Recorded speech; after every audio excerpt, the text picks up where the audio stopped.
donc démarrer notre culte par un premier cantique, hein, ça s'impose, c'est une la palissade que je vous dis là. 48, s'il vous plaît, nous allons nous mettre debout pour chanter ce premier cantique.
Sacrifice que nous faisons maintenant, selon ta promesse, partie de ta famille aussi, tout le monde est adorant pour cela. Nous te prions de bénir cette assemblée qui est là encore une fois pour t'adorer et de garder nos pensées en toi, au nom de Jésus. Amen. On va poursuivre donc notre cantique, le 175, pardon, cantique numéro 175.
Bien qu'aujourd'hui, évidemment, on traverse des périodes très tumultueuses, mais ça, Dieu a le contrôle, et donc nous n'avons pas à nous effrayer de tous ces événements qui se produisent sous nos yeux. bien qu'on ne soit pas vraiment directement affecté, comme le sont certains peuples, hein, certains pays là, qui sont devant ces conflits, qui subissent. Hein. Mais bon, nous savons qu'au reste, Dieu nous amènera à bon port, et c'est lui qui aura le dernier mot.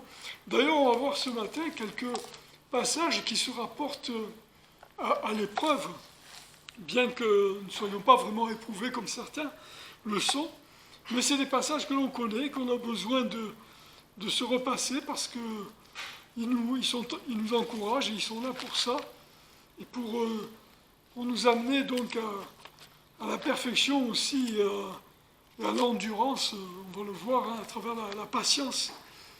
Donc 1 Pierre chapitre 1 versets 6 à 7, 1 Pierre 1 versets 6 à 7, il n'y a que 5 versets, on va les lire très rapidement quand même.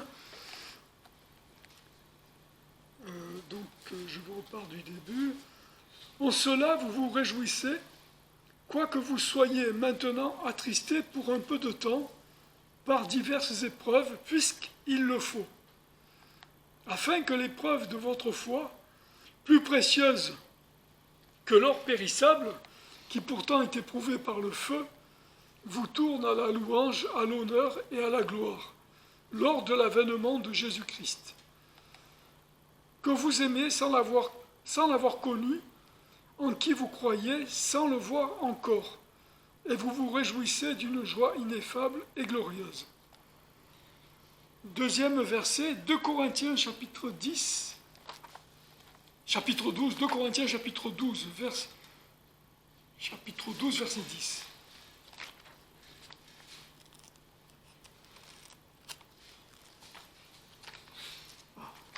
C'est plus simple que je lise plus rapide, James.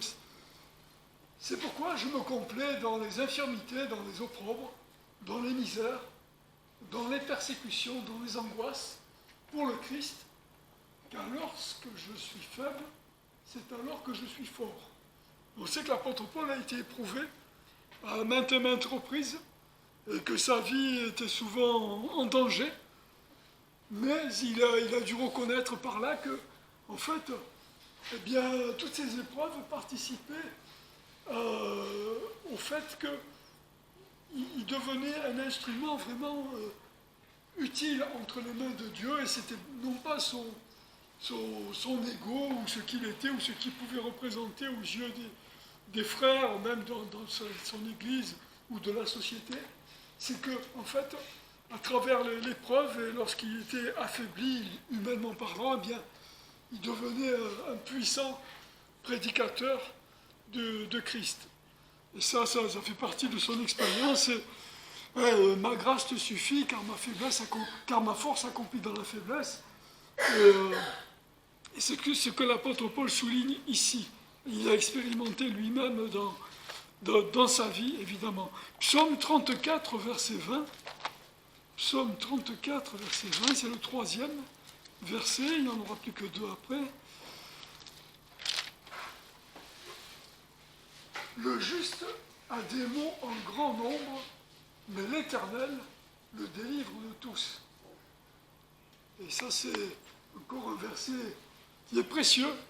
Et la vie chrétienne, ce n'est pas un long fleuve tranquille, hein, pour reprendre une expression bien connue maintenant. C'est pas... Dieu ne nous dit pas, puisque tu fais partie maintenant des miens, de ma famille, de mon fils, tu es mon fils ou ma fille, il ne t'arrivera plus rien. C'est pas ça la vie chrétienne. C'est qu'à travers les épreuves, eh bien, nous pouvons mesurer la fidélité de Dieu. Et c'est à travers l'épreuve eh bien, que nous sommes le plus à même, quelquefois, de porter le message de l'Évangile. Encore une fois, c'est comme c'est Hudson Taylor, hein, je crois, le missionnaire en Chine. Je l'ai dit plusieurs fois, mais des fois on oublie, et moi-même j'oublie que je l'ai dit. Alors, je ne sais pas si je vous l'ai déjà dit il n'y a pas longtemps, mais il était en réunion avec des étudiants de la Bible, enfin, qui étaient partants pour être missionnaires en Chine. Et ils buvaient le thé. À un moment donné, Hudson Taylor, je crois que c'était bien lui, il frappe sur la table, évidemment, le thé des étudiants, de tous ceux qui étaient autour des candidats à partir en mission, eh bien, s'est répandu sur la table. Il a dit, eh ben, sachez que c'est un peu ce qui va vous arriver, c'est qu'on va vous... On va pas forcément bien vous traiter là-bas, il a dit ça d'une autre manière, mais il a dit ce que vous aurez dans votre cœur, c'est ce qui va ressortir. C'est pas quand tout est bien que bon, on est de bons chrétiens, modèles, etc. C'est dans l'épreuve que Dieu va mesurer et que justement les gens seront spectateurs de notre véritable foi. Et donc, mais on est assuré qu'à travers l'épreuve, eh bien, Dieu est fidèle et il nous en délivre toujours. Bon, évidemment, il y a des exemples dans la Bible qui sont visuels, qu'on peut le relire. Hein, les trois Hébreux dans la fournaise, Daniel avec les lions, plein d'autres épreuves où Dieu, évidemment, a agi. Mais bon, quelquefois, dans la Bible, en hébreu, il dit ils ont été sciés, brûlés, ils ont été...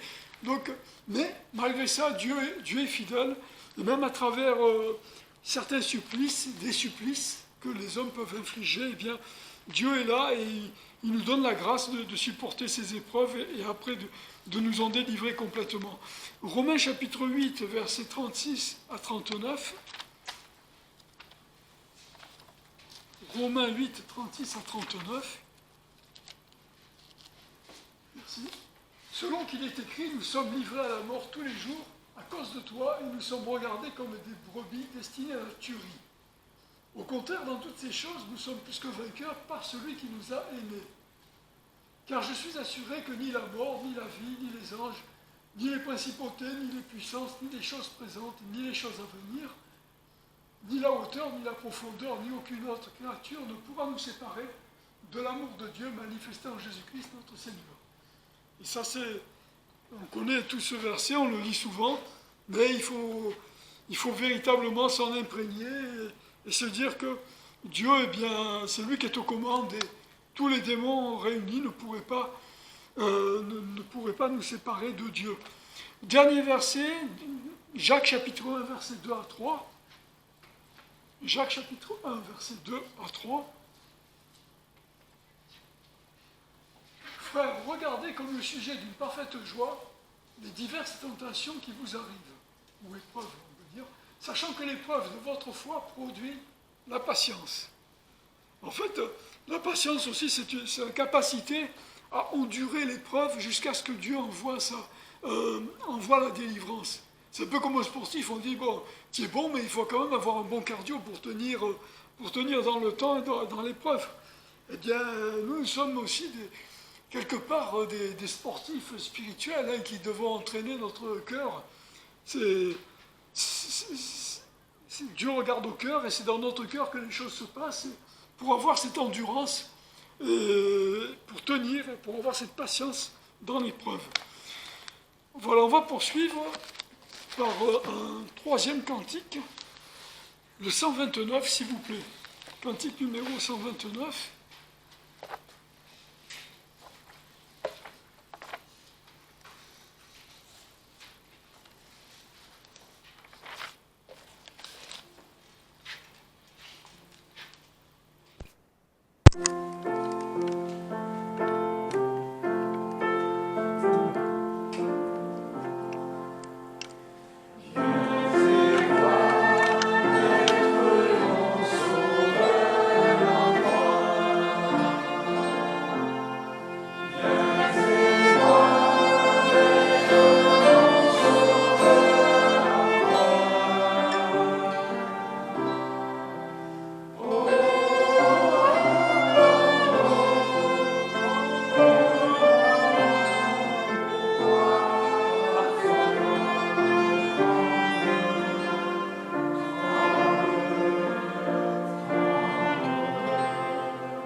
Merci. C'est vrai que ça, c'est la conclusion sous le cantique, mais c'est aussi pour nous, eh bien, le fait que Jésus était celui qui devait venir, le véritable Messie, et qui a donc cette puissance de sauver, de pardonner les péchés. Et d'ailleurs, quand il accomplissait ces miracles, il a dit lequel est le plus aisé de pardonner les péchés ou de guérir ou de ressusciter. Ce propos, c'était plutôt de guérir. Eh bien, il est ressuscité aussi.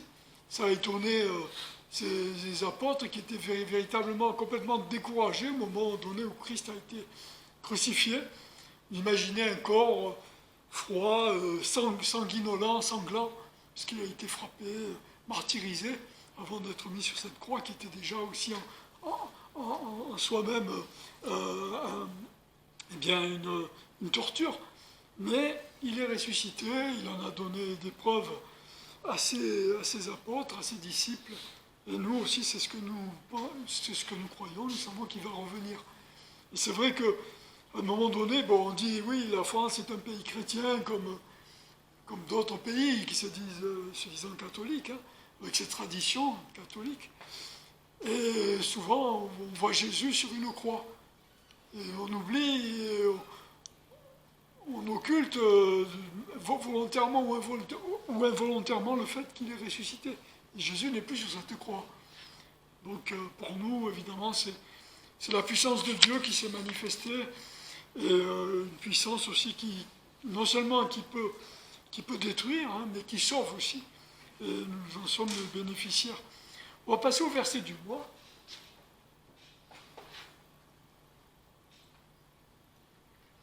Donc, verset du mois, Michée, chapitre 7, verset 18. C'est pas celui-là? Ah. Ça, c'est un bon test, hein, pour savoir si on a retenu.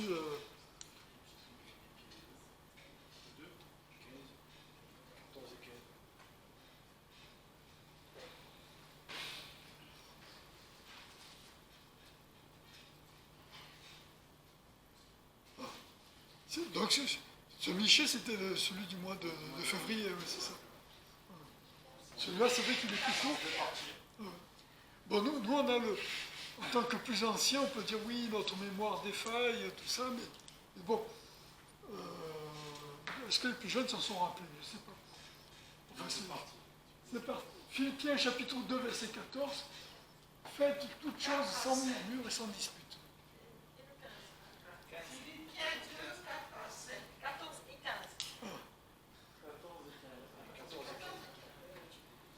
Vous m'enduisez d'erreur. Hein. Alors, remets le verset 14, s'il te plaît. Comme ça, on va faire. C'est bon? Tout le monde est d'accord, hein? Philippiens, chapitre 2, verset 14. Je pense qu'on se rappellera la semaine prochaine, parce qu'on s'est dit, tiens, le dimanche passé, on a un peu pédalé dans la choucroute. Excusez l'expression. Philippiens, chapitre 2, verset 14.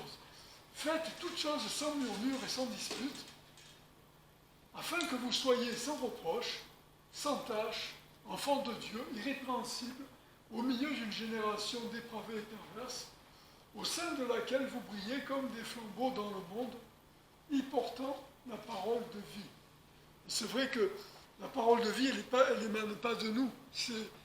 Dieu nous l'a laissée, le Saint-Esprit agit, et la parole de vie agit, et nous en sommes simplement les dépositaires, et nous devons propager cette parole de vie. Merci, James, et tout le monde, tous les collaborateurs qui vont retrouver le verset du mois.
des obsèques de la famille.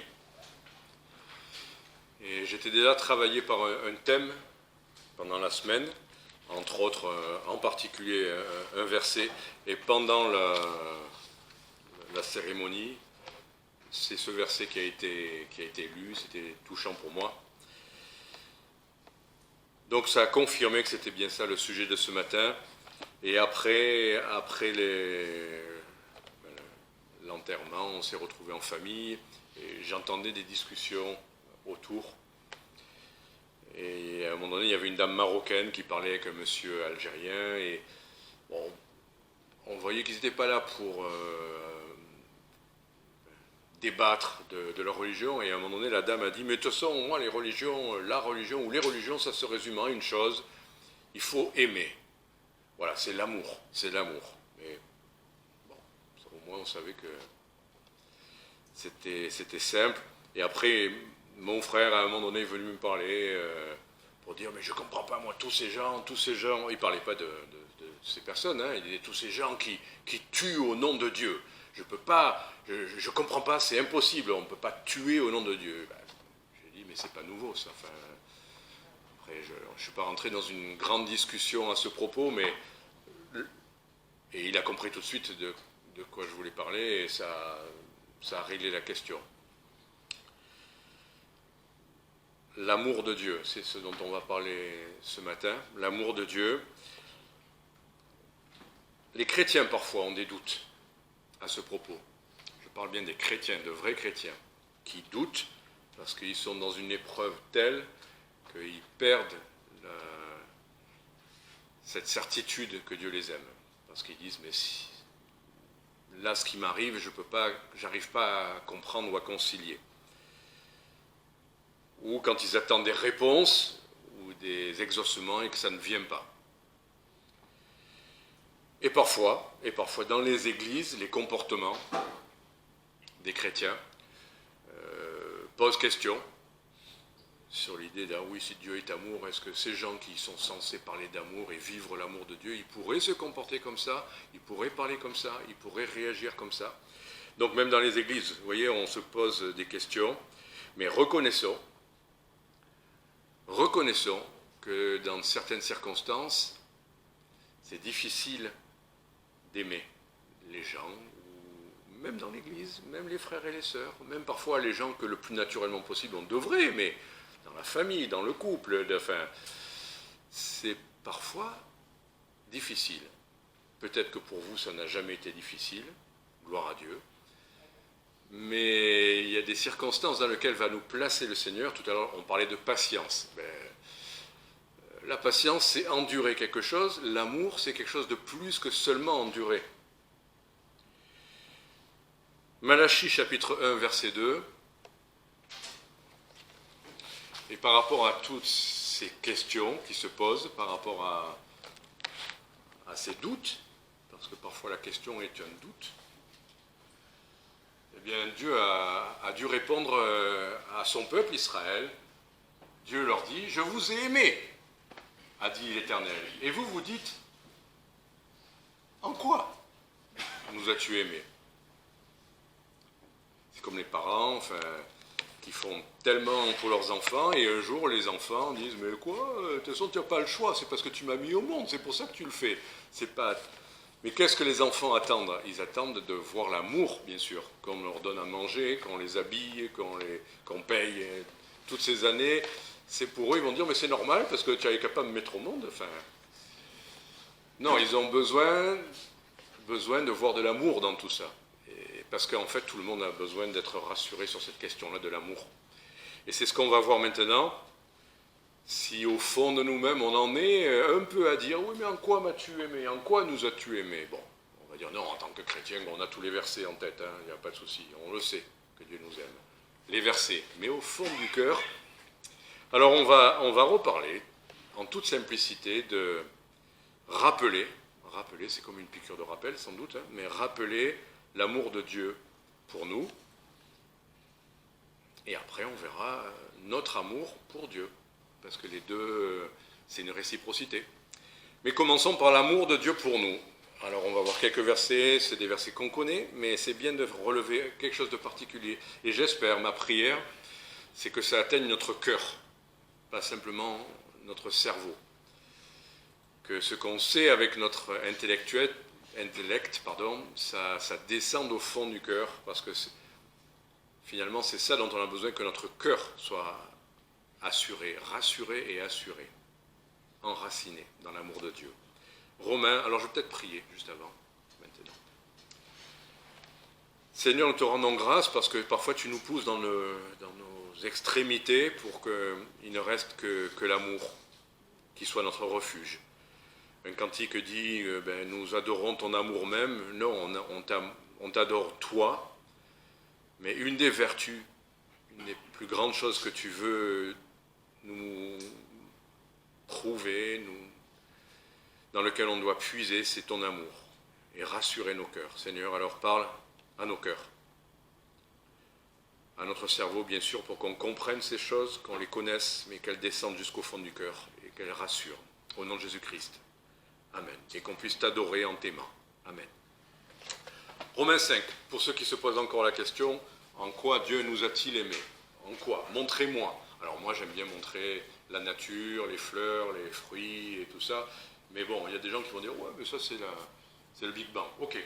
Alors, donc Romains chapitre 5, verset 8, j'aime bien la traduction là, mais Dieu fait éclater son amour envers nous, en ce que lorsque nous étions encore des pécheurs, Christ est mort pour nous. Alors éclater, là, c'est manifester de manière éclatante. Voilà, c'est pas l'acte en lui-même qui éclate l'amour de Dieu, non. C'est Dieu, il fait éclater, il manifeste. Si on a des questions, il nous rappelle simplement, c'est que quand on était des pécheurs, on pourrait croire qu'on mérite un peu l'amour de Dieu, mais alors il nous rappelle, non, je vous ai aimé quand vous étiez vraiment absolument pas répondant à mon amour, quand vous viviez de manière... Et ça, c'est bien de se rappeler ça, que Dieu nous a aimés quand on ne le mérite pas. Et bien souvent, c'est le contraste entre l'amour de Dieu et nous, notre manque de reconnaissance, qui manifeste. C'est cette distance entre les deux qui manifeste combien l'amour de Dieu est grand. Christ est mort pour nous, quand nous étions encore des pécheurs, pas quand on était des gentilles personnes. Il faut s'en souvenir, se rappeler, des fois quand on doute, en tant que chrétien de l'amour de Dieu, de se rappeler quand est-ce qu'il est venu nous chercher, dans quel état nous étions, ce que nous vivions, comment nous étions, quand nous vivions totalement livrés au péché. Se rappeler qu'il nous a tirés de ça. Romains chapitre 8, alors ça a été déjà un peu lu tout à l'heure, mais on va commencer. Romains chapitre 8, versets 31 à 39. On va voir plusieurs versets, je ferai moins de commentaires que d'habitude, mais on va les lire et essayer de se les approprier. Que dirons-nous donc sur cela? Si Dieu est pour nous, qui sera contre nous?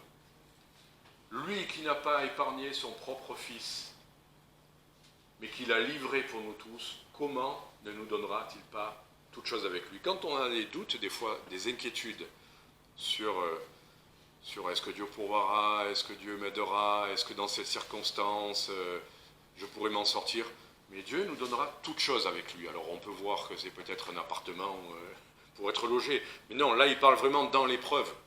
Donc on a peur de flancher, on a peur nous-mêmes de douter, on a peur nous-mêmes de s'éloigner du Seigneur à cause de ce qui nous arrive, mais Dieu dit, ne t'inquiète pas, je te donnerai tout ce dont tu as besoin dans ce que je te demanderai de vivre. On continue. Qui accusera les élus de Dieu? Dieu est celui qui les justifie. Qui les condamnera? Christ est mort, et de plus, il est ressuscité, il est même assis à la droite de Dieu, il intercède aussi pour nous. Qui nous séparera de l'amour de Christ? Sera-ce l'affliction ou l'angoisse? Alors j'aime bien, j'appuie ce mot-là, parce qu'on va dire l'épreuve, la persécution, c'est pas moi. L'angoisse, ça on connaît, certains connaissent, le vivent, on a des moments d'angoisse. À cet instant-là, qu'est-ce qu'il faut se dire? Ah, tout va mal, c'est la catastrophe, je suis dans l'angoisse. Se rappeler qu'on a beau être dans l'angoisse, ça ne change rien, Dieu nous aime, Dieu est là. Et qu'il faut peut-être traverser, comme une turbulence dans l'avion, ce moment d'angoisse, et puis ça ira mieux peut-être dans 2 heures, et puis on n'aura plus d'angoisse demain. Moi, des fois, je ne vais pas raconter ma vie, mais je me couche avec un fardeau écrasant, mais je sais que je dois dormir. Voilà, je mange des pâtes souvent, et je dors. Et le lendemain matin, je prie, je lis, et c'est comme si un voile a été levé, c'est comme si les nuages s'étaient dispersés, que à nouveau le ciel est bleu, l'angoisse, le Seigneur dit, même l'angoisse que nous supportons à certains moments ne nous sépare pas de l'amour de Christ. Son amour est là. On continue la persécution, la faim, la nudité, le péril ou l'épée. Selon qu'il est écrit, nous sommes, c'est ce que on a lu tout à l'heure déjà, livrés à la mort tous les jours. Là, on est bien plus loin dans les souffrances que dans le simple passage d'angoisse. Livrés à la mort tous les jours à cause de toi, et nous sommes regardés comme des brebis destinées à la tuerie. Au contraire, dans toutes ces choses, nous sommes plus que vainqueurs par celui qui nous a aimés. Alors, moi j'ai envie de comprendre par son amour, que c'est son amour qui est notre victoire, de pouvoir nous réfugier dans son amour. Mais ça dit encore par celui qui nous a aimés. Ne nous trompons pas, celui qui nous donne la victoire, ce n'est pas l'amour, c'est celui qui nous a aimés. Voilà, et on continue. Car je suis assuré que ni la mort, ni la vie, ni les anges, ni les principautés, ni les puissances, ni les choses présentes, ni les choses à venir, ni la hauteur, ni la profondeur, ni aucune autre créature ne pourra nous séparer, et là pour le coup, nous séparer de l'amour de Dieu manifesté en Jésus-Christ notre Seigneur. Voilà, je pense que l'apôtre Paul a été suffisamment clair, la parole de Dieu est suffisamment claire, rien ne pourra nous séparer de l'amour de Dieu manifesté en Jésus-Christ. Rien.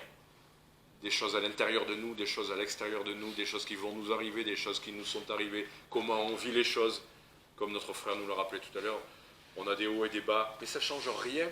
L'amour de Dieu est une source qui ne s'arrête jamais, qui a toujours le même débit et qui suffit amplement. Voilà, c'est notre sécurité que l'amour de Dieu manifesté en Jésus-Christ. C'est notre sécurité. Et c'est aussi, on l'a vu, notre victoire. C'est notre victoire. Ce n'est pas nous, notre résolution, notre discipline, notre piété. C'est l'amour de Dieu manifesté en Jésus-Christ, notre victoire. Éphésiens chapitre 3, versets 14 à 20.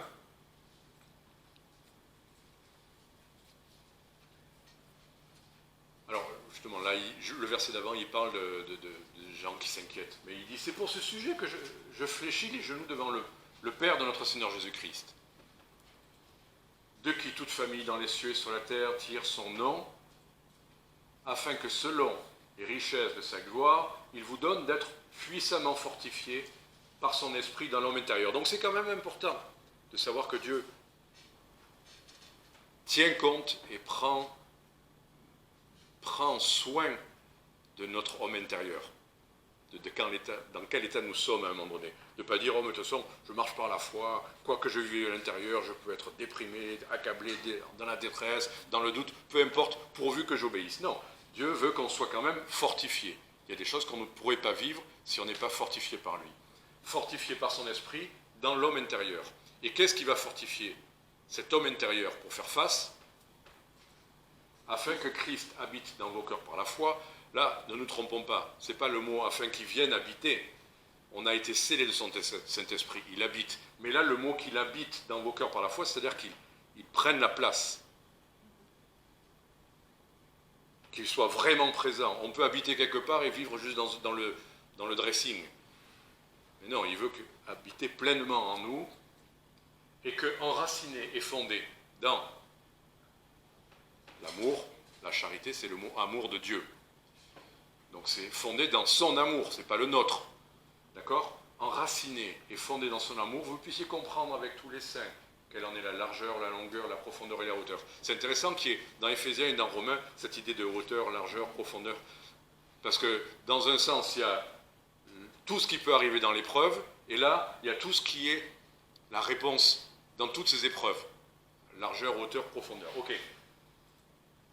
Connaître l'amour de Christ qui surpasse toute connaissance, afin que vous soyez remplis de toute la plénitude de Dieu. Alors, ce qui est la plénitude, ce dont on a besoin, ce qui va fortifier puissamment notre homme intérieur, c'est la plénitude de Dieu. Allez, j'ose une image, nous sommes des ballons. Ne cherchons pas plus. Ce qui fait notre fermeté, c'est à l'intérieur l'Esprit de Dieu. L'Esprit, c'est pneuma, c'est le souffle. C'est pas du béton que Dieu coule en nous. C'est son souffle. Ce qui fait notre fermeté, ce qui fait notre... j'ai des problèmes de dos, allez, ça me vient à l'esprit là, mais... Et actuellement, ça fait longtemps que je n'ai pas eu de crise, merci Seigneur. Mais je commence des cours de Pilates. Alors le Pilates, c'est des mouvements, beaucoup de mouvements de renforcement. Et le renforcement principal pour les lombaires, c'est le renforcement des muscles profonds. Moi, avant, je faisais beaucoup d'abdominaux quand j'étais sportif. Alors là, je travaillais des trucs comme ça et j'avais ce qu'il fallait. Mais vous savez qu'à l'intérieur, il n'y a pas que les abdos qui se dessinent, la tablette pour certains, comme on dit. Il y en a d'autres qui sont cachés. C'est les transverses, enfin bon, on ne va pas faire toute une leçon, mais il y en a qui sont à l'intérieur, c'est ce qu'on appelle les abdominaux profonds. Et en fait, quels que soient les mouvements qu'on va faire, finalement, il nous a donné la logique du Pilate. Le Pilate, on croit que c'est qu'une histoire de muscler par le mouvement, mais il dit c'est le souffle qui est la base de tous les exercices du Pilate. C'est le souffle profond, cette espèce de souffle. Si vous le faites, vous verrez, hein, vous soufflez, vous soufflez, vous soufflez en contractant là, vous êtes en train de faire les abdominaux. On croit que les abdominaux, c'est je m'allonge par terre et je fais ça et je fais ça. Mais sachez que quand vous marchez, si vous pensez régulièrement à souffler profondément, à vider, là ça ressemble à un cours d'anatomie, excusez-moi. Mais tout ça pour dire, c'est le souffle qui compte. Ce qui fait que maintenant, je n'ai plus de problème actuellement à mes lombaires, on va dire, mais ça n'a aucun rapport. Mais si, ça a un rapport, c'est le souffle. C'est ce souffle-là qui fait la ceinture abdominale. Le souffle, la contraction, l'ensemble. Mais sachez que c'est le souffle de Dieu dont nous avons besoin pour faire notre solidité. C'est un souffle. Et un souffle, ça n'est qu'un souffle. Enfin, on pourrait dire que, dans le sens où ça a l'air rien. Et pourtant, c'est ça qui nous fait. C'est la vie de l'Esprit de Dieu en nous. C'est le souffle de son Esprit qui peut faire qu'on va tenir debout dans les épreuves. Et c'est la plénitude de Dieu dont on a besoin. Et la plénitude de Dieu, c'est par la connaissance de l'amour de Dieu. On va dire c'est quelque chose d'immatériel, l'amour, en réalité. On va dire, mais quel rapport, l'amour? Moi, je suis dans une épreuve, je souffre, je passe par ça. L'amour, c'est un concept, c'est théorique. C'est pas théorique. C'est bien ça qui va nous remplir à l'intérieur. La preuve, regardez, on a beau essayer de se remplir l'estomac, on n'est pas heureux. Au fond, que les gens cherchent, qu'est-ce qui comble? C'est l'amour. On peut avoir le cœur débordant, mais débordant de quoi? De quelque chose d'immatériel? C'est débordant d'amour. Et tout est animé par l'amour. De se savoir aimer, ça relève des gens désespérés. D'aimer quelqu'un, ça vous donne une énergie incroyable. C'est l'amour dont nous avons besoin. L'amour de Dieu, on croit que ça n'a rien à voir avec l'épreuve qu'on est en train de vivre, et pourtant c'est l'amour de Dieu dont on a besoin pour supporter certaines choses, pour vivre certaines choses, pour arriver à faire quelque chose, à arriver à supporter peut-être. C'est l'amour, plus que tout. On va le revoir encore, mais c'est l'amour de Dieu d'abord. Ce n'est pas l'amour que nous allons porter aux choses, c'est l'amour que Dieu nous porte, qui doit nous permettre de faire tout ça. Donc voilà pourquoi c'est un sujet, quel que soit votre problème, notre difficulté, c'est le sujet, c'est la source, c'est le filon qu'il faut creuser, l'amour de Christ. Et c'est de ça dont on a besoin par-dessus tout. Romains 5, versets 3 et 5, à 5.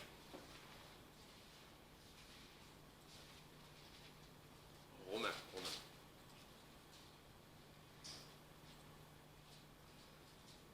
Et non seulement en cela, mais nous nous glorifions même des afflictions. C'est un peu ce qu'on a vu tout à l'heure dans Jacques aussi, c'est la même idée. Mais là, on va aller plus loin. Sachant que l'affliction produit la patience, d'accord ? L'affliction. Ben oui. Être patient en regardant un film super rigolo, on n'a pas besoin de patience. Mais c'est dans l'affliction qu'on a besoin de patience, c'est dans la difficulté. Donc, et c'est l'affliction qui va produire la patience. Mais on continue. Et la patience, la vertu éprouvée, et la vertu éprouvée, l'espérance. Là, c'est une chose qui produit l'autre, c'est un peu comme les dominos. Et l'espérance ne trompe point, parce que l'amour de Dieu est répandu dans nos cœurs, par l'Esprit Saint qui nous a été donné. Donc nous, on voudrait vivre dans l'amour, et on croit que l'amour, c'est toujours tout va bien. Ben, Dieu dit non, tu vas pouvoir comprendre quelque chose de mon amour mieux, justement, par l'épreuve de ta patience, par cette affliction. Et finalement, ben, tout le monde l'a dit tout à l'heure dans les partages, au fond, c'est la vie qu'on mène, les épreuves, on expérimente la fidélité et la bonté de Dieu, l'amour de Dieu, et on le comprend. Et quand, moi, au bout d'1h15, on pourrait dire, à la fin, Didier, il ne faut pas lui parler parce qu'il va être survolté. Non, j'étais peut-être brisé intérieurement par 1h15 de patience, mais d'être allé au bout, par la patience du Seigneur. Ben après, j'étais fortifié en lui, pas en moi. Moi, j'étais en miettes. Moi. Mais pas le Seigneur en moi. Et c'est pour ça que l'épreuve, elle va produire quelque chose qui permet à l'amour de Dieu de se répandre en nous. Dans la facilité, on n'a pas besoin de l'amour de Dieu, on fait les choses parce que c'est bien, il faut les faire. Mais dans l'épreuve, on puise en lui, on arrive au bout de nous-mêmes. Quelque part, Dieu se charge de dégonfler la grenouille qui cherchait à se gonfler. Et là, l'amour de Dieu est enfin répandu dans nos cœurs, qui sont bien durs, qui sont bien égoïstes, qui sont bien sensibles. Voilà. On est renouvelé dans notre espérance. Et l'espérance permet à l'amour de Dieu de se répandre en nous. Apocalypse, chapitre 1, verset 6. Encore 2 versets sur l'amour de Dieu. Apocalypse, c'est intéressant de se rappeler ça aussi, parce que c'était le point de départ de ma réflexion de toute la semaine. C'est cette formule. À celui qui nous a aimés. Qui nous a aimés. Se rappeler toujours, celui qui nous a aimés. Et qui nous a lavé de nos péchés par son sang, et qui nous a fait roi et sacrificateur de Dieu son Père, à lui soit la gloire et la force au siècle des siècles. Amen. On n'aura que l'amour de Dieu qui sera glorifié au ciel, parce qu'on ne sera là que par l'amour de Dieu. On ne sera là que parce qu'il nous a aimés. Il n'y aura rien qu'on pourra dire, ouais, mais moi quand même, regarde ce que j'ai fait. Il n'y aura rien de tout ça. Ben, on ne pourra chanter que l'amour de Dieu à celui qui nous a aimés et qui nous a lavés de nos péchés par son sang. Et ensuite, qui a fait de nous des rois, des sacrificateurs de Dieu.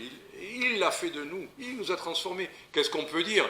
Est-ce qu'on a déjà vu un vase dire oh, vous avez vu? C'est moi, hein?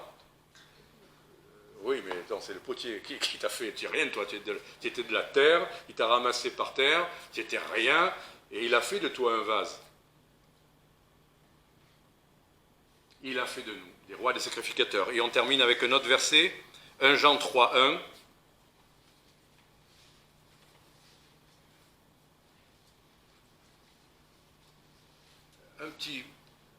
Quelque chose en plus. Voyez quel amour le Père nous a témoigné, que nous soyons appelés enfants de Dieu. Il y a les deux. Tout à l'heure, on a parlé de la nouvelle naissance. La nouvelle naissance, devenir un être nouveau, c'est effectivement en un clin d'œil, parce que c'est l'Esprit de Dieu qui vient habiter à nous. Et donc la nouvelle naissance est une chose instantanée que Dieu fait. Ensuite, il y a la sanctification. Ensuite, il y a la marche dans l'obéissance. Ensuite, il y a la transformation. Mais la nouvelle naissance, la nouvelle créature, c'est une fois pour toutes en un clin d'œil. Gloire à Dieu. Mais après, qu'il nous appelle enfants de Dieu, il y a 2 raisons pour lesquelles il nous appelle enfants de Dieu. La première, c'est que nous sommes nés de Dieu. Nous sommes bien ses enfants maintenant. Si on l'a reçu, si nous nous sommes convertis et que nous sommes nés de nouveau, nous avons été enfantés en Christ. Et puis il y a aussi, dans Romains, nous avons été adoptés.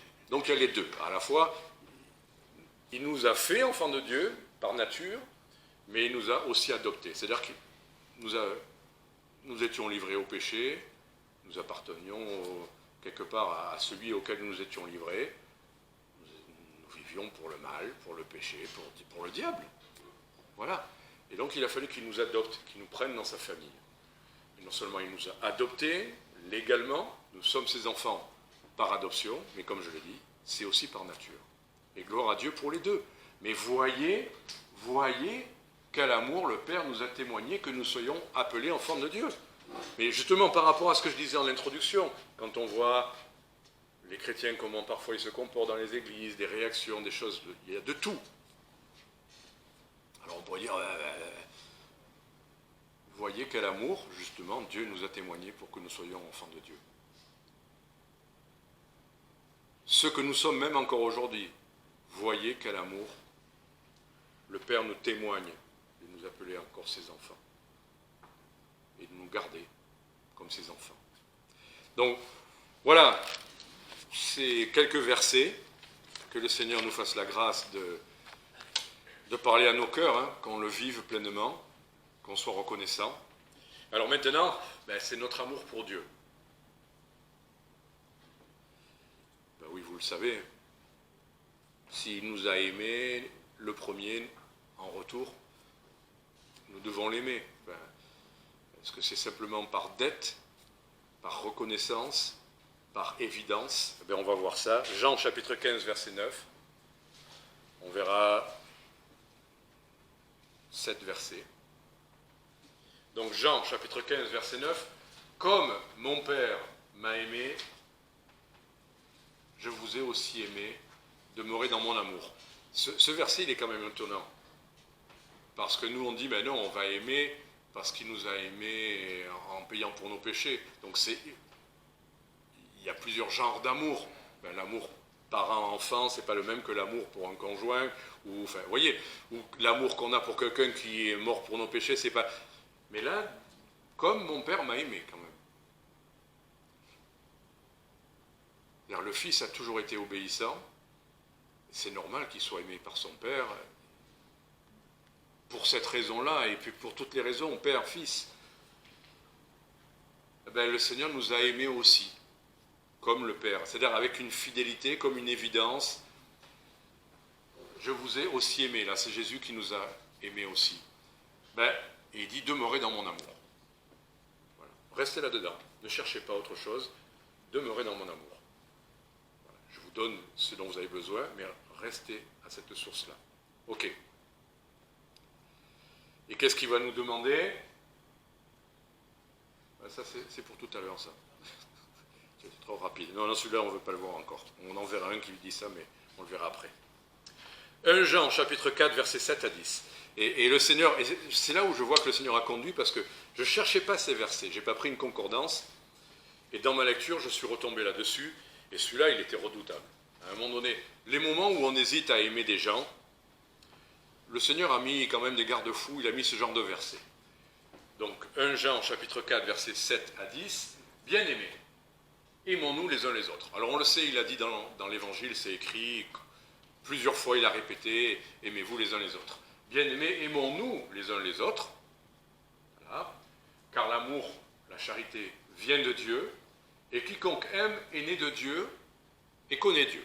Voilà, c'est une évidence, c'est par nature. On continue. Celui qui n'aime point n'a point connu Dieu, car Dieu est amour. Verset suivant. L'amour de Dieu envers nous a paru, comme on l'a vu tout à l'heure, manifesté, éclaté, en ce que Dieu a envoyé son Fils unique dans le monde afin que nous vivions par lui. Ok, ça c'est ce qu'on a vu jusque-là. On continue. En ceci est l'amour, c'est que ce n'est pas nous qui avons aimé Dieu, mais que c'est lui qui nous a aimés et envoyé son Fils en propitiation pour nos péchés. Voilà, donc là, ça reprend l'idée de l'amour de Dieu. Ça ne dit pas notre dose à nous d'amour, qu'on est des gens qui vont aimer. Ça dit, il faut s'aimer, parce que si on a connu l'amour de Dieu, nécessairement, on va aimer.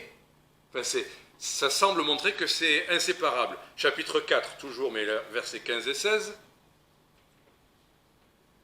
Quiconque confessera que Jésus est le Fils de Dieu, Dieu demeure en lui et lui en Dieu. Donc, quand même, c'est important de se rappeler que l'amour ne vient que parce que Jésus, non seulement est mort pour nos péchés, mais qu'il est Fils de Dieu. Pour tous ceux qui diraient aimer Dieu, ah oui, mais ils aiment Dieu quand même. Enfin, aux obsèques, pendant la cérémonie, j'avais des moments où, quand ils citaient la Bible, j'avais l'impression presque que c'était chrétien. Et puis après, Ave Maria, etc. Bon, problème là quand même, à la fin. Et des fois on discute avec des gens d'autres religions et on se dit, ouais, quand même, ils ont des bonnes valeurs, la famille, l'amour, les Mormons ne sont pas méchants, les témoins de Jéhovah sont gentils, d'accord.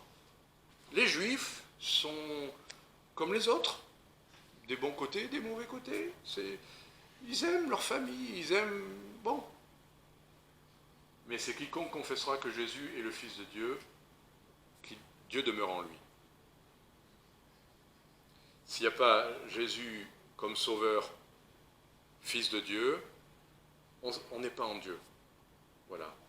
On aurait envie de dire, oui, mais quand même, il y a de Dieu en eux. La preuve, c'est qu'ils aiment leurs enfants et ils aiment leur Dieu. Et ils disent, Dieu est un... Oui, l'amour, c'est le plus important. Mais tout en ayant ses bonnes dispositions, Dieu dit, Dieu demeure en lui, qui confesse le Seigneur Jésus, Fils de Dieu. Et on continue, verset 16. Pour nous, nous avons connu et cru l'amour que Dieu a pour nous. Si on dit que Christ n'est pas mort pour les péchés, dans une certaine religion que vous connaissez, il a été enlevé avant, parce qu'il dit non, Dieu ne peut pas laisser mourir un prophète. Mais nous avons connu et cru l'amour de Dieu à la croix. Si on ne le croit pas, on n'a pas connu l'amour de Dieu. Dieu est amour, celui qui demeure dans l'amour, ou charité, demeure en Dieu et Dieu en lui. Demeurer dans l'amour, c'est demeurer en Dieu. Des fois, on parle comment on marche dans l'esprit. Si vous marchez dans l'esprit, c'est dans l'amour. Et des gens qui disent marcher par l'esprit et qui n'ont qu'une envie, c'est d'aller tuer les autres, il y a un problème. Et on me montrera une photo avec des gens qui prient sur quelqu'un pour qu'il aille tuer d'autres. J'ai un souci.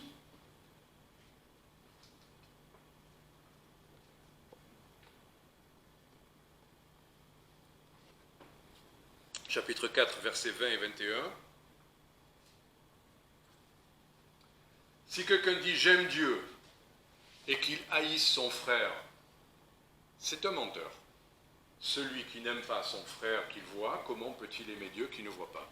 Là, ne regardons pas le monde, hein, ne regardons pas les gens, nos ennemis. Là, ce n'est pas aimer nos ennemis, c'est aimer nos frères. Ça vous est déjà arrivé de vous dire, mais dans mon cœur, c'est quoi ça exactement? Non, c'est pas de la haine. Ouais, mais quand même, c'est pas loin, j'arrive pas à dire haine, mais quand même, là, je suis bien en colère, là. Enfin, j'ai pas envie que... Et Dieu nous rappelle, si tu dis que... Mais j'aime Dieu, hein, j'aime Dieu, ça change rien. Mais lui, ne m'en parlez pas, quoi, je veux pas le voir. Hein. Si je le croise, qu'est-ce que c'est ces histoires de chrétiens qui ne peuvent pas voir d'autres chrétiens parce qu'un jour... C'est pas possible. On ne peut pas dire j'aime Dieu, je suis en Dieu, je demeure en Dieu, je fais l'œuvre de Dieu, et à la fois j'ai de la haine et de la colère pour tel et tel autre frère ou sœur. C'est pas possible. C'est un menteur. Dieu est clair. Celui qui n'aime pas son frère, qu'il voit, alors c'est facile d'aimer les frères à l'autre bout de la terre, hein. Aux Philippines, aux États-Unis, je les aime. Mais celui qui voit, comment peut-il aimer Dieu qu'il ne voit pas? Voilà, la chose est claire, je n'ai pas besoin d'en dire plus. Et des fois, alors, arriver à ce point-là, avec parfois peut-être des combats intérieurs, il y a peut-être des gens, c'est dur. On ne sait plus Parce que, comme disait notre frère, c'est quand même un sentiment. Enfin, l'amour, enfin, ça a l'air d'être un sentiment. Dans 1 Corinthiens 13, ça dit quand même, on peut donner ses biens, se faire brûler, servir les autres, mais s'il n'y a pas l'amour, c'est-à-dire c'est quand même quelque chose d'impalpable. Et des fois, c'est pas facile, parce qu'on ne sait plus ce qu'on a en nous-mêmes, parce que c'est quand même un peu un sentiment. Et des fois, on se débat avec ça. Non, Dieu, je ne veux pas haïr, mais quand même, c'est... Comment je fais? Je suis en colère. Je m'impatiente, ça m'énerve. Enfin, comment je fais? Je ne dois pas haïr, mais quand même, comment je fais? Alors on va dire, oh, t'inquiète pas. Mais non. Comment on fait pour que ça se transforme en amour, ou que l'amour remplace ça? Mais des fois, le Seigneur nous donne des versets. D'abord, 1 Jean chapitre 2, verset 5, il va nous expliquer. Moi je dis, Seigneur, donne-moi de l'amour. J'ai demandé, donne-moi de l'amour au lieu d'être énervé. Donne-moi de l'amour au lieu. Ben, pour celui qui garde sa parole, l'amour de Dieu est véritablement parfait en lui. Et à cela, nous connaissons que nous sommes en lui. Pour celui qui garde sa parole, se rappeler que, bon, nos sentiments, ça peut aller et venir, on peut avoir des moments, parce que le Seigneur le dit quand même, si tu te mets en colère, ne te couche pas sur ta colère, ça peut arriver. Dieu ne dit pas que c'est bien, mais il dit de ne pas garder ça. Ça peut arriver, ces moments d'agacement, pour X raisons, la fatigue, le caractère, ou la circonstance, ou tout ce qu'on veut. Ça peut. Mais se rappeler que la parole de Dieu est notre repère à cet instant-là. Garder sa parole. Et si Dieu nous dit, au moment où on est en train d'hésiter, où on a du mal, si Dieu nous rappelle, comme on vient de le lire, celui qui est son frère, il est meurtrier, il est menteur, etc., etc. Qui a raison? Oui, mais quand même, tu vois ce qui s'est passé, tu vois quand même, Seigneur, c'est dur parce que lui ou elle, qui a raison dans cette circonstance? Dieu dit non, tu ne peux pas haïr. Et là, c'est simplement garder la parole de Dieu plutôt que tous les arguments qu'on va mettre dans la balance. C'est que c'est toujours la parole de Dieu qui aura raison. C'est toujours le Seigneur qui aura raison. C'est jamais nos circonstances, c'est jamais ce que nous ressentons, c'est jamais ce qui serait juste de réclamer, vous voyez, de venir tordre le cou à celui qui le mérite. Celui qui a raison, c'est Dieu qui nous dit « Laisse la colère et ne hais pas ton frère. » C'est tout. Et de vouloir déjà ne pas haïr, c'est déjà un pas pour ne pas haïr. De reconnaître que c'est Dieu qui a raison quand il dit quelque chose et ne pas se justifier ou réclamer ou geindre ou dire oui mais Seigneur, oui mais. C'est le Seigneur qui a raison. Moi je dis jamais, oui je le dis, j'ai dit ça, oui mais des fois. Mais j'ai tort. Je demande juste Seigneur aide-moi à ne pas dire oui mais et de dire tu as raison et aide-moi. Viens à mon secours. Ça c'est un pas. C'est en soi déjà de l'amour. Au lieu de réclamer, au lieu de vouloir justifier, l'amour c'est déjà de commencer à dire mon Dieu a raison, j'accepte ce qu'il veut. Et c'est lui qui dit juste, s'il dit d'aimer, j'aimerai, aide-moi. Garder sa parole, ça c'est l'amour. L'amour de Dieu est véritablement parfait en lui, en celui qui garde sa parole. Ça suffit, ne cherchons pas plus. L'amour de Dieu est véritablement parfait en celui qui garde sa parole. 1 Jean 2,15, là c'est deux, trois petits alinéas pour nous rappeler un peu ce que ça veut dire aimer Dieu, aimer ses frères. Obligé de passer par là quand même, c'est bien de se le rappeler, n'aimez pas le monde. Voilà, le monde, les gens, aimez-les. Dieu a tant aimé le monde. Ce mot-là, il faut les aimer. Parce qu'il y a des gens qui vont dire « Ah, il ne faut pas aimer le monde, donc c'est normal, tous ces gens insupportables dehors, je ne les aime pas. » Dieu l'a dit, non, vous n'avez pas compris. Dans un cas, c'est le monde. Dieu a tant aimé le monde, et qu'on nous demande d'aimer le monde, les gens qui nous entourent. Des fois, c'est compliqué, c'est difficile, mais peu importe. Mais en revanche, n'aimez pas le monde, c'est le principe qui régit ce monde. N'aimez pas ça, n'aimez pas toutes ces choses que les gens font, pensent, de quoi ils se délectent, de ce qu'ils regardent, ce qu'ils écoutent. N'aimez pas tout ça. Ni les choses qui sont dans le monde. C'est évident que ce qui se passe dans le monde, les manières de réagir, on ne peut pas aimer ça. Si quelqu'un aime le monde, eh bien écoutez, ne vous trompez pas, l'amour de Dieu n'est pas en lui. Dans le sens, parce que quand même tout à l'heure je parlais d'un ballon qui se remplit, si à la place de l'air vous mettez quelque chose d'autre à l'intérieur, vous serez rempli de ça. Donc si vous vous remplissez de cet amour du monde, c'est un gaz toxique, abominablement désagréable en odeur, c'est le monde. Si vous vous remplissez de ça, il n'y a plus la place pour l'amour de Dieu. Et ne trompez pas, vous ne tromperez personne, si vous aimez le monde, vous ne dites pas j'aime Dieu, si vous aimez le monde, si nous aimons le monde. L'amour du Père, dont on a si bien parlé tout à l'heure, on ne sait plus ce que c'est, on ne comprend plus. Alors on va terminer avec Jean 21, c'est probablement le chapitre qui a été le plus pris par les prédicateurs pour terminer un message. Bon, là le sujet s'y prête, c'est normal. Et puis il a toujours des petites nuances à nous révéler. Donc Jean 21, chapitre 15 à 18. Jean 21, évangile de Jean. Oui, verset 15.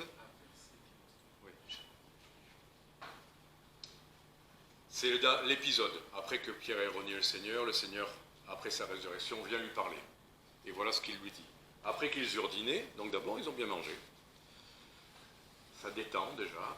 Jésus dit à Simon-Pierre, Simon, fils de Jonas, m'aimes-tu plus que ceci? Alors je ne vais pas rentrer dans le détail de pourquoi plus que... Enfin, restons à... Pierre répondit, oui Seigneur, tu sais que je t'aime. Jésus lui dit, paie mes agneaux. Il lui répète la question quand même. Verset suivant. Il lui dit une seconde fois, Simon, fils de Jonas, m'aimes-tu? Bon, il n'y a plus le plus que les autres.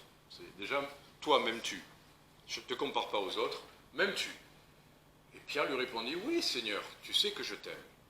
Tu sais que je t'aime. Bon, vous savez, il y a ce jeu entre l'amour de Dieu, Agapé, et son amour à lui, à Delphes. Mais quoi qu'il en soit, tu sais que je t'aime. Et Jésus lui dit, paie mes brebis. Et dernière fois, troisième fois, là on pourrait dire, troisième fois, Simon, fils de Jonas, m'aimes-tu? Pierre fut attristé. Attristé de ce qu'il lui avait dit pour la troisième fois, m'aimes-tu? Et il lui dit, Seigneur, malgré tout, tu sais toutes choses. Certainement sous-entendu, tu sais par quoi je suis passé, je t'ai renié, tu sais toutes choses. Tu sais que je t'aime. Il prend Dieu à témoin, tu sais que je t'aime. Et Jésus lui dit, paie mes brebis. Qu'est-ce que je veux retenir de ce texte-là? Aimer le Seigneur. Pour Pierre, c'est paître. Pour Paul, pardon. Là, c'est Pierre, mais bon, pour tout le monde. Paie mes brebis, occupe-toi des autres. L'amour, c'est ça. L'amour, c'est ça. Aimer le Seigneur Jésus, c'est s'occuper de ses enfants. Arrêter de s'occuper de soi-même, de ça me plaît, ça m'épanouit, ça me fait ci. On est là pour ça. Le monde veut que vous vous épanouissiez, que vous trouviez un métier, votre épanouissement, votre corps, votre être. C'est ça que le monde vous dit, il faut que vous soyez bien, il faut que vous soyez heureux. Et moi, ce que je vois, c'est que le Seigneur me demande ce qui me rend heureux, entre guillemets, c'est d'être utile. Voilà. Avant, serviteur inutile, et aujourd'hui, utile. Paître, s'occuper des autres, faire du bien à son prochain, faire du bien à ses frères, et s'occuper de ses frères, s'en préoccuper, prier pour eux. C'est ça l'amour pour le Seigneur Jésus-Christ.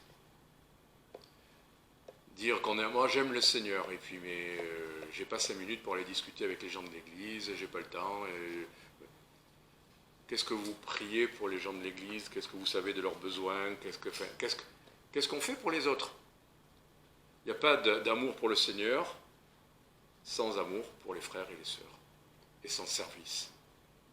Pour les frères et les sœurs, qu'est-ce que vous pouvez faire? Qu'est-ce que nous pouvons faire pour les frères et les sœurs? Voilà. L'amour de Dieu, c'est notre sujet. L'amour pour les frères et les sœurs, c'est notre obligation. Mais c'est naturel, enfin, ou surnaturel, mais en tout cas, c'est indissociable. Que le Seigneur vous bénisse. Ah oui, j'ai oublié quand même le verset final. La dernière fois, j'ai oublié aussi. Oui, reviens dans... Après ça, parce qu'on dit, bon, peut-être les frères, ça va, c'est pas trop compliqué.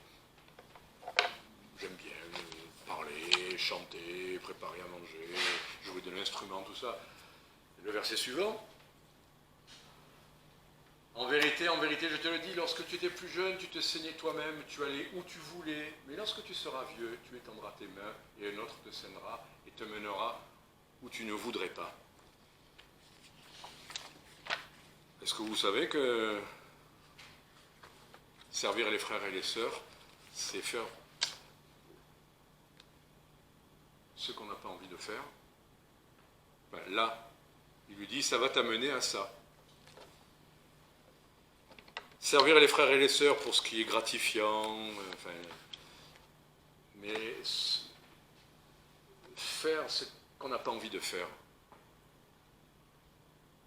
c'est ça le plus difficile. On est même prêt à souffrir parfois, les gens sont prêts parfois à souffrir pourvu qu'ils fassent ce qu'ils ont décidé plutôt que ce qu'ils n'ont pas envie de faire. On peut quitter un emploi à cause de ça, on peut faire quelque chose qu'on n'a pas envie de faire. Ben, le Seigneur va nous dire, si tu m'aimes, un jour il faudra que tu ailles là où tu n'as pas envie d'aller, que tu fasses ce que tu n'as pas décidé de faire. C'est ça l'amour, hein? Parce que l'amour où on fait que des choses qui nous plaisent, bon, ça va un temps. Mais un jour il faut faire ce qu'on n'a pas envie de faire. Que le Seigneur vous bénisse.